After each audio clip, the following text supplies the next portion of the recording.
How to set Cellular Network APN username and password on the iPhone 16 series. First, let's return back to the home screen by swiping up at the bottom of the screen. And from the home screen, tap on Settings. Then in Settings, we scroll down and tap on Cellular. Next, scroll down and tap on Cellular Data Network. In here, go to the cellular data section and fill in the information such as APN, username, and password. So put in the password, username, and then simply just tap on the back key like that. And that's it. So make sure this information is filled in correctly.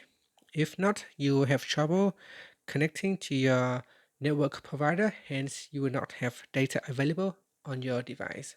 So the APN or the access port name settings are crucial for your device to connect to the cellular network. They provide the necessary information for your device to communicate with the network provider. Typically, you don't need to fill anything in, you can leave it blank. But if for some reason you have issues connecting to your network provider, then you can manually enter in this information. And that's it. Thank you for watching this video. Please like and subscribe to my channel for more videos.